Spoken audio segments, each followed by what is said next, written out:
બધા મિત્રોને પેલા તો જય ભીમ. જોરથી બોલો કામ. આપણી વચ્ચે અમદાવાદથી ભીમ આર્મીના પ્રદેશ અધ્યક્ષ કમલભાઈ ધોળ આપણી વચ્ચે આવ્યા છે. રાજકોટથી યુવા ભીમ સેનાના રાષ્ટ્રીય અધ્યક્ષ વીડી સોલંકી, સાવરકુંડલાથી કાંતિભાઈ વાળા, આપણા સામાજિક આગેવાન ગોવિંદભાઈ ધાદર, સુમનભાઈ ચાવડા, ખાંભાથી પ્રવીણભાઈ મારું, આજુબાજુના જે આગેવાન મિત્રો છે, ગઈકાલે જે અનુસૂચિત જાતિના જે આગેવાનો તેમજ મોટા આંકડિયા ગામના જે અનુસૂચિત જાતિના જે લોકો છે એમની ઉપર જે જીવનો હુમલો થયો એ બાબતે પીડિત પરિવારની મુલાકાતે આ આગેવાનો આવ્યા છે. તો મિત્રો, આ બાબતે થોડી હું ડિટેલ્સથી વાત કરીશ, કારણ કે સમાજને આ માહિતી નહીં હોય કે કેવી રીતે શું થયું છે બધું.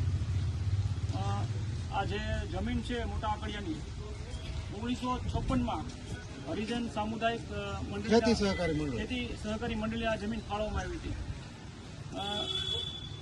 મોટા આંકડિયા ગામની સર્વે નંબર 3ની સર્વે નંબર 3ની એ બાબતમાં આ ગ્રામજનો માટે નરેશભાઈ વાળા 4-5 દિવસથી આ જે જમીનનો ઇસ્યુ હતો એમાં મદદ કરવા માટે નરેશભાઈ વાળા સતત જતા હતા, અને એમની સાથે ધીરુભાઈ ખીટોલિયા પણ એમની સાથે મદદમાં જતા હતા.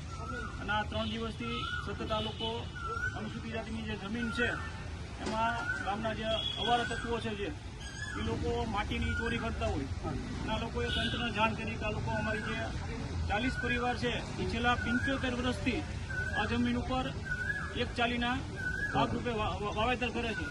તો આ લોકો તંત્રને રજૂઆત કરવા માટે ગયા હતા, પણ આ લોકોએ જે યોજના જે બહાર પડી છે સુજલામ સુફલામ એમનો આ લોકોએ ઓર્ડર કરી અને નાતીવાદ રાખી આજે નાની સિંચાઈના જે અધિકારી છે જે ધાનાણી છે એમણે થોડા દિવસ પહેલાં આ જમીનનો ઓર્ડર કર્યો હતો કે આ જમીનમાંથી તમે માટી લઈ શકો, પણ એ ઓર્ડરમાં પર્ટિક્યુલર 25 વ્યક્તિના નામ લખાતા અને 3 જીસીબી 11 ટ્રેક્ટર એટલા લોકોએ આ જમીનમાંથી માટી લેવી, પણ કયો સર્વે નંબર છે કઈ જગ્યા છે એવું પર્ટિક્યુલર બતાવવામાં આવ્યું નહોતું.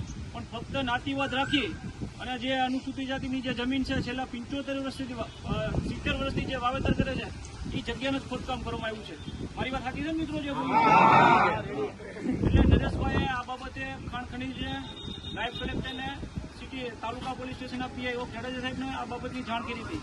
આ લોકો ગેરકાયદેસર અમારા જમીનમાંથી માટી કાઢે છે અને આ જે વાહનો છે પણ ગેરકાયદેસર છે. એટલે નરેશભાઈ વાળાએ જે ગામના જે ઉપસરપંચ છે રમેશભાઈ બાવીસી એમના જે 2 ટ્રેક્ટર છે આ બનાવ બન્યાના આગલા દિવસે રિટર્ન કરાવ્યા હતા.